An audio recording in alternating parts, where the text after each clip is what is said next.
Ал барлықтарына қайырлы күн. Менің атым жаңа айтып кеткендей Думан болады. Әкемнің атын айтпай қойын, өйткені бізде бәріміз жаспыз, е? Өйткені Думан дей берсеңдер болады. Мен әншімін, жаңа айтып кеткендей, өзімнің тобым бар. Музыкамен 7 жасымнан айналысам, сендер сияқты. Бүгінгі біздің жаңа кітап туралы айтып кетейін. Бұл Росла Банильяның кітабы, қазақшаға аударған. Негізі итальяндық автор Росла Банилья деген кісі болған. Ол жаңа орысша айтып кеткендей, Добрые соседи деген жаңа кітап шығарған, оны қазақшаға аударған. Біздің қазақ аудармашымыз Гүлзат Ақжолова деген кісі болған. Енді бастап кетсек, мысалы бұл ертегі туралы, бұл оқиға шағын ғана қалашықтың бір көшесінде болған еді. Мынандай бір қалашық шағын болған. Мұндағы үйлер бір-бірімен иық тіресе салынған, қараңғыда жарық шашып тұратын шамдар және жапырағы жайқалған ағаштар өсіп тұратын дейді. Алайда бұл көшенің тұрғындары бір-бірін мүлдем танымайтын еді. Жаңағы мына үйлерде көршілер бір-бірімен араласпай танымайтын екен бір-бірін. 15-ші нөмірлі үйде Камила тұрады. 15-ші үй бізде қайсысын таңдап аламыз біз? Бәріміз 15-ші үйді таңдап алайыншы, 1-ші, 2-ші, 3-ші, 4-ші, 5-ші, 6-ші, осылардың ішінен 15-ші үйді тауып алайық.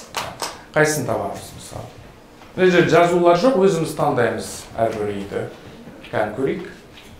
Қазақша бәріміз жақсы түсінеміз ғой, е? Мысалы мынау болсын, е? Ортаңғы үйде. 15-ші нөмірлі үйде Камила тұрады. Оның үйінен ұлардай шулаған әркімдердің дауысы естіліп жататын. Көршілері Камиланың құлағы нашар естиді, сондықтан ол теледидарды айғайлатып, бар дауысына қосып қояды деп ойлайтын. Жаңағы мынау біздің таңдаған үйде Камила деген көрші тұрады екен. Оның үйінде постоянно жаңағы айғай-шу болады екен, теледидардың дауысын қаттырақ қойып қоятын екен. Келесі дейін. Шындығында Камиланың құлағы жақсы еститін. Тауықтың үй үнемі улап-шулап жататыны телевизордан ғана емес екен. Камила деген жаңағы мынау тауық екен.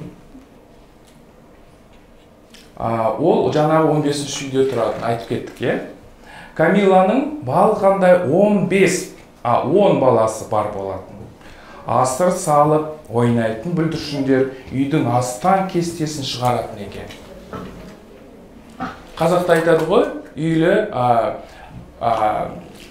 қалай айтады, шулы үй, базарлы үй дейма, сонда айтады, е? Балалы үй, базарлы үй дейді, е? Сондағысы бәріміз қарап 10 балапанын көрейікші таңдап мына жерде. Қай жерде, кәні? Кім көріп тұр балапанда? Міне бір балапан, е? Тұғыл қапты мына жерде. Тамақтарын шашып мына жерден ойнап отыр екен. Мынау аяғында, кезек-кезектен айта берейік, е?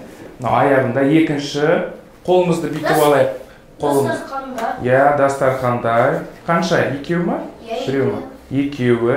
Төртеу болды, е? Одан кейін бесіншісі мынау жатыр, е? Столдың астында 6. Және тағы да 7, е? Мынау лампаның үстінде. Одан кейін тартпаның ішінде 8. 9. Және 10-шы балапан қайда? Қарайық тағы да. Іздеп көрейік, қай жерде тығылып қалған екен. Көрініп тұрма барақтарына, бүйтіп қастарына келіп. Жоқ, жаңа айттық, мынау жатыр екен баласы. Қайда тағы да? Көріп қойған сияқты. Жоқ, оны айттық жаңа. Көз ғана көрініп тұр. Подсказка берейін сендерге. Қай жерде? Міне екен, анан қаран. Қант салатын ішіне салып қойыпты, е? Соның ішінде. Өйткені сол үшін жаңағы үйдің астан кестесін шығарып отыратын балапандар екен, шулы деп. Кәні, арғарай оқимыз. Камила көршісі Вильчес мырзамен сөйлесуге бата алмай жүр екен. Жаңа Вильчес деген бір тағы да бір көршісі тұрады екен. Өйткені ол сондай тәкаппар, өзімшіл сияқты көрінеді екен. Тіпті осы уақытқа дейін бір езу тартқанын да көрмепті. Кім біледі, ол балаларды мүлдем ұнатпайтын шығар. Құдайы қонақпын деп барса, жақтырма есікті тарс таппасына кім кепілдейді? Вильчес мырза қалада жұмыс істейтін. Ол отбасылық кәсіпті жалғастырып, әкесі, атасы, тіпті атасының атасы сияқты мықты қорғаушыға айналған. Қорғаушы деген кім ол бізде? Ау? Защитник, адамның құқысын жаңағы сотта қорғайтын адам, соны адвокат дейді. Соны әр түрлі іспен айналысып отырады екен. Сыртынан жаңағы Камил айтады екен, тәкаппар, сондай сөйлеспейтін, үндемейтін деп айтады екен көршісінде. Келесі. Жұмыста Вильчес мырзаның түрі суық көргенімен, үйде мүлде басқа болатын дейді. Қараңдар, үйде қандай екен. Ол цирк әртісі сияқты жонглерлік жасап, бірнеше затты әуеде лақтырып, қайта ұстап алуға шебер еді. Алайда өзінің хоббиі туралы ешкімге де тіс жармайтын. Өзінің жаңағы айналысатын ісі бұл цирк әртісі екен. Жонглер дегеніміз ол кім? Жонглер деген. Циркқа барып көрдік па бәріміз? Шарларды әуеге лақтырады, сосын ұстап алады. Соның жаңағы кәсібі жонглер деп аталады. Шіркін, менің өнерімді көруге біреу-міреу келсе ғой деп армандайтын ол. Алайда көршісінің бірі саңырау тауық, ал екіншісі қабағы бір ашылмайтын мұңды айдаһар. Олардан не күтуге болады деп ойлайтын екен Вильчес мырза. Жаңағы қасындағы тауықты саңырау тауық деп ойлайтын. Және де айдаһар қасында тұратын, соны ойлайтын. Осылардан не алуға болады, олар келмейді де болса да менің өнеріме қарамайды деп ойлайтын. Бірақ түлкі қателескен еді. Жаңағы Вильчес түлкі, түлкі болған. Бірақ түлкі қателескен еді. Оның іргелес көршісі айдаһар емес. Кішкентай тышқан болатын. Міне, тышқан. Тышқан негізі қандай? Кішкентай және қорқақ. Оның көңілсіз жүруінің себебі де жоқ емес. Көршісі мысық болса, тышқан байғұс қайтсын енді. Мысықтардың не жейтінін кім білген? Солай емес пе? Ол сонда қорыққаннан жаңағы мынандай айдаһардың басын істеп алған екен. Сонымен жаңағы терезеде «Один дома» деген фильмді көрдік қой, сондай жасап алды ғой. Сол сияқты адамдардан қорғану үшін басқа көршілерден ол бүйтіп жаңағы көрсетіп теккен. Дегенмен Филиппе өнер тапқыш тышқан болып, аты Филиппе, жаңағы тышқанның. Дегенмен Филиппе өнер тапқыш тышқан болып шықты. Мұндай қауіпті көршісін қорқытудың бір амалын ойлап тапқан екен. Келесі. Алайда Филиппе көрші мысықтың вегетариан, яғни ет жемейтін қатарынан екенін білмейді. Вегетариан деген кім? Ет жемейді. Ал не жейді? Өсімдіктер. Дұрыс.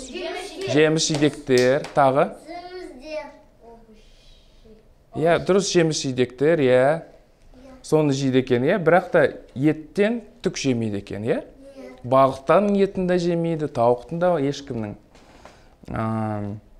Мысықтың есімі Рудольфо еді.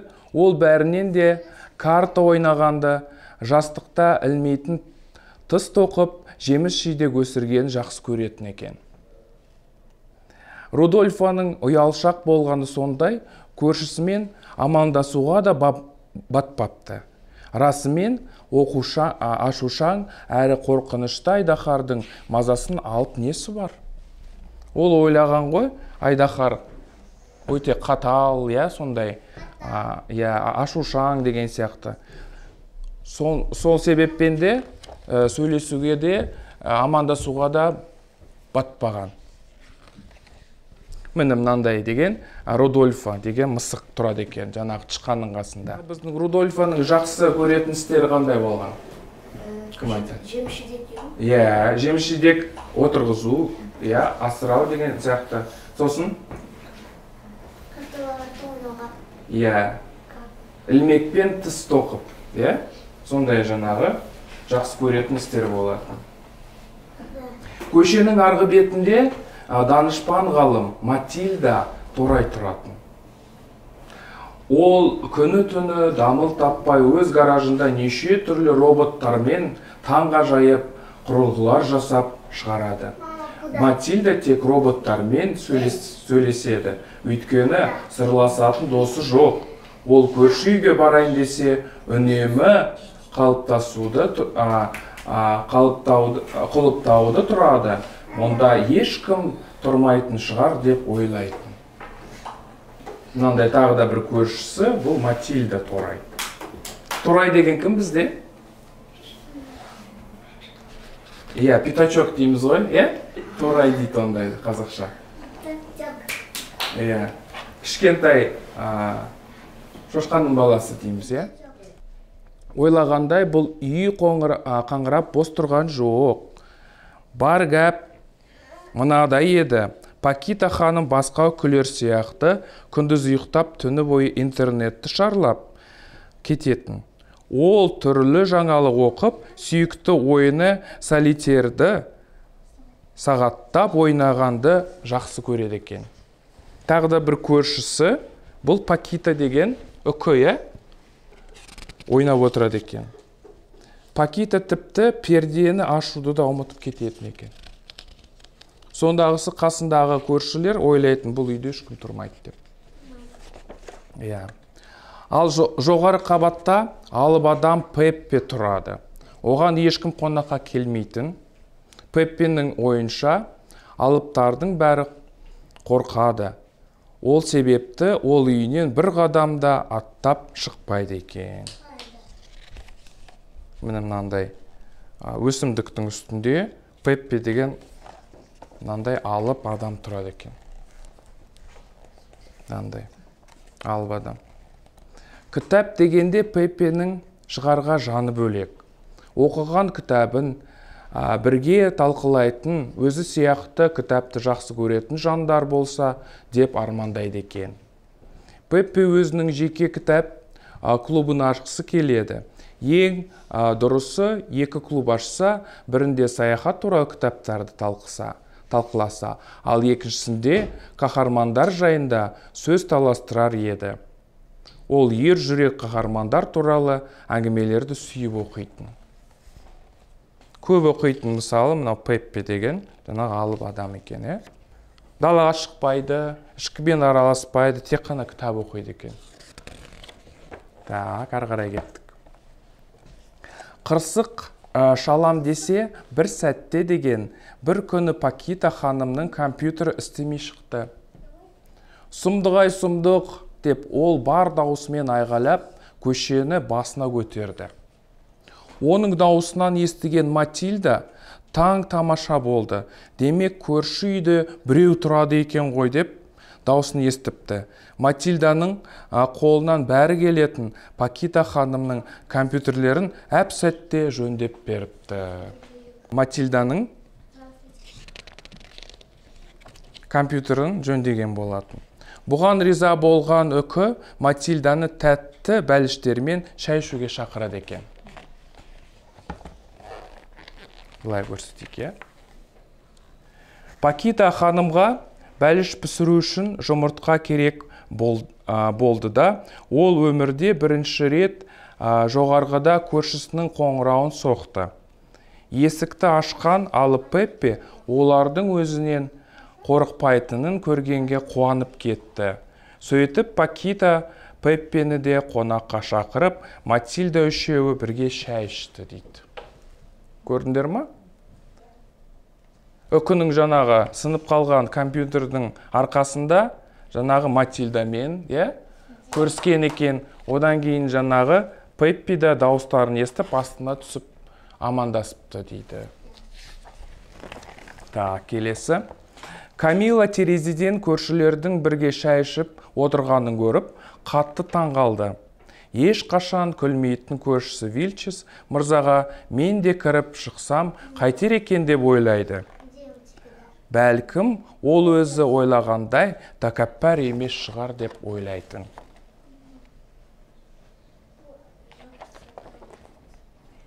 Келесі бетте. Рудольфо мысықтап бойындағы қорқынышын жеңіп, Айдаһар көршісінің үйіне барады.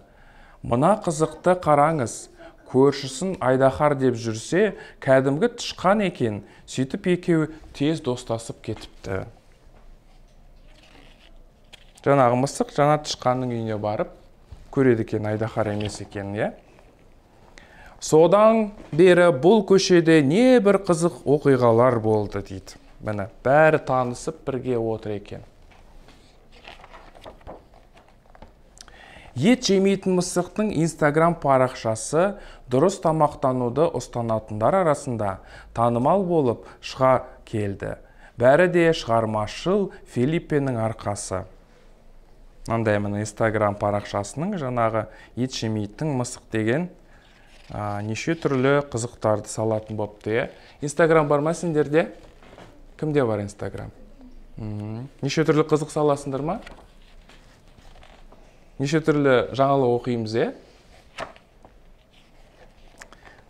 Вильчис мырза қорғаушы қызметін тастап, өз ауласынан тамаша ойын бөлмесін ашып қойды. Камиланың тентек балапандары бұл бөлмені бір күнде де бос қалдырған емес, дейді. Матильданың балаларына, Камиланың балаларына жақсы болды, цирк жаңағы көрсетем деген. Өзінің көрермендерін тапты бір жағынан.